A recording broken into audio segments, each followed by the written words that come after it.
जय हिंद साथियों, एक बार फिर से आपका स्वागत है हमारे अपने YouTube चैनल पे। आज मैं चर्चा करूंगा वर्तमान में जो परीक्षा अपडेट के बारे में कि आज की क्या अपडेट है। तो जहां तक डीएड की बात है तो डीएड की परीक्षा अपडेट में शामिल किया गया कि परीक्षाएं होंगी और परीक्षाओं का माध्यम मोबाइल होगा। मोबाइल के माध्यम से डीएड के विद्यार्थियों को एक समय सारणी जारी की जाएगी। उनको उनके ईमेल आईडी और मोबाइल के व्हाट्सएप नंबर पे उनका आईडी पासवर्ड भेजा जाएगा और जो समय सारणी बनाई जाएगी उस समय सारणी के आधे घंटे पहले विद्यार्थी अपने नेटवर्क जोन में जहां उनको बेहतर नेटवर्क मिलता है वहां चले जाएंगे और अपना आईडी पासवर्ड लॉगिन करते ही उनके मोबाइल में प्रश्नों की श्रृंखला आनी शुरू हो जाएगी। वैकल्पिक प्रश्न होंगे, बहुविकल्पी प्रश्न होंगे, 50 प्रश्न होंगे और उसके लिए समय दिया जाएगा। विद्यार्थी अपने सुविधा के हिसाब से मोबाइल में देख के जो उसको विकल्प सही लगेगा उस पर सही का निशान करके नेक्स्ट बटन क्लिक कर सकते हैं। अगर आप किसी क्वेश्चन में कंफ्यूजन है या आप कंफ्यूज हैं कि इसको बाद में अटेम्प्ट कर सकते हैं तो आप नेक्स्ट कर सकते हैं, स्किप कर सकते हैं, उससे वो क्वेश्चन हट के अगला क्वेश्चन आ जाएगा। और पूरा जब 50 क्वेश्चन आप अटेम्प्ट कर लेते हैं और आप ऊपर देखते हैं मोबाइल के साइड कॉर्नर में तो वहां दिखाएगा कि आपने कितने क्वेश्चन अटेम्प्ट किए हैं, कितने क्वेश्चन बचे हैं। फिर आके प्रीवियस स्लाइड करके आप देख सकेंगे कि आपके कितने प्रश्न अभी छूटे हुए हैं और सभी आसान प्रश्नों को पूरा करने के बाद जो आपके छूटे हुए प्रश्न हैं उसको आप फिर से पुनः देख के कर सकते हैं। और सारे प्रश्न अटेम्प्ट करने के बाद समय सीमा समाप्त होने के पहले आपको सबमिट करना है और सबमिट करने के बाद आपको एक रेफरेंस नंबर आएगा। उस रेफरेंस नंबर का स्क्रीनशॉट अपने फोन में रखना है या तो कहीं लिख कर रख लेना है। ये आपको उस विषय की परीक्षा का अटेंडेंस है। यदि भविष्य में आपके अटेंडेंस कहीं आगे पीछे होता है तो आप वो रेफरेंस नंबर बता के अपने अटेंडेंस को पुख्ता कर सकते हैं कि हाँ हमारा इस तरह का अटेंडेंस लगा था, ये हमारा रेफरेंस नंबर है। तो डीएड की परीक्षाएं होंगी, ये बात स्पष्ट कर दिया है सीजी बोर्ड रायपुर ने और मोबाइल के माध्यम से होगा।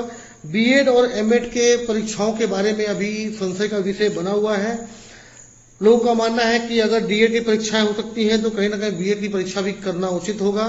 बिना परीक्षा के जनरल प्रमोशन के माध्यम से व्यवसायिक डिग्री देना बीएड डीएड जैसे कोर्स में, एमएड जैसे कोर्स में ऐसे ही प्रमोट करना उचित नहीं होगा। इसलिए परीक्षाओं का माध्यम भी इनके ऐसे ही होंगे। जैसे कि मैंने चर्चा किया कि मोबाइल के माध्यम से परीक्षाएं हो सकती हैं। आपके मोबाइल में एक आईडी पासवर्ड दिया जाएगा। अभी मैंने एक सर्वे फॉर्म भेजा था।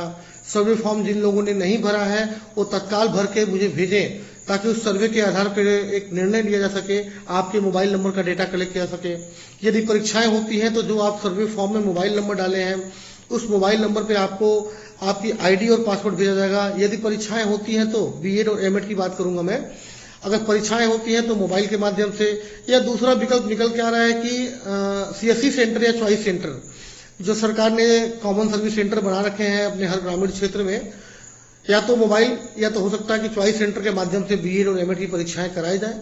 चूंकि सीजी बोर्ड ने डीएड की परीक्षाओं के लिए स्पष्ट मोबाइल का निर्देश दिया है, लेकिन बीएड और एमएड में अभी संशय का विषय है।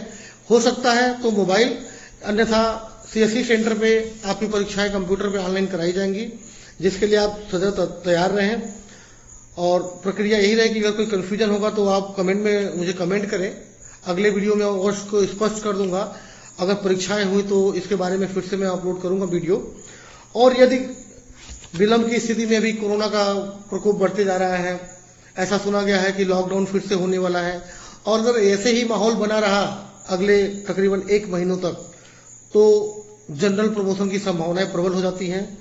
और कई विद्यार्थियों के मन में संशय है कि जनरल प्रमोशन का बेस क्या होगा, आखिर हमको जनरल प्रमोशन मिलेगा तो कैसे मिलेगा, किस आधार पर मिलेगा। तो उसके लिए यूजीसी ने जो गाइडलाइन जारी की है, अगर जनरल प्रमोशन की बात करें तो उन्होंने 3 बिंदु पे चर्चा किया है कि अगर जनरल प्रमोशन देना है तो उसके 3 आधार होंगे। पहला, आपका विगत जो पिछले साल की जो मार्कशीट थी, यदि आप बीएड फर्स्ट ईयर में हैं तो इसके पहले आपने बीएससी किया होगा, एमएससी किया होगा, उस मार्क्स के थ्योरी परसेंट को कलेक्ट करेंगे। अगर आप बीएड सेकेंड ईयर में हैं तो बीएड फर्स्ट ईयर में जितने मार्क्स पाए थे वो थ्योरी मार्क्स वो कलेक्ट किए जाएंगे। अर्थात पिछले साल जो भी परीक्षा आपने पास की है उस परीक्षा का नंबर आपका कलेक्ट किया जाएगा और उसको जनरल प्रमोशन के हिसाब से आगे बढ़ा दिया जाएगा। दूसरा विकल्प है आपके असेसमेंट या असाइनमेंट के आधार पे ये महाविद्यालय तय करेगा कि आपकी अटेंडेंस, आपका असाइनमेंट, आपका असेसमेंट कैसा रहा है और 80 नंबर में आपको कितना नंबर देना चाहिए।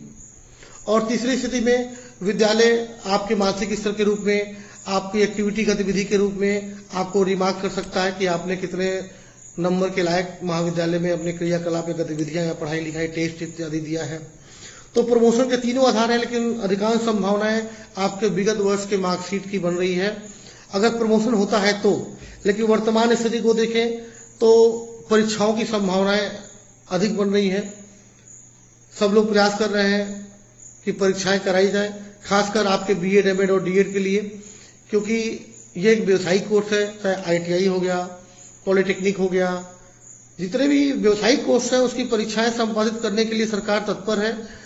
चूंकि लोगों की मांग भी है कि हम भी इसी छत्तीसगढ़ के रहने वाले हैं या हम भी भारत के नागरिक हैं। अगर बाकी लोगों को कोरोना का डर है, बीए, बीएससी, एमए, एमएससी वाले को कोरोना का डर है, तो कहीं ना कहीं हमें भी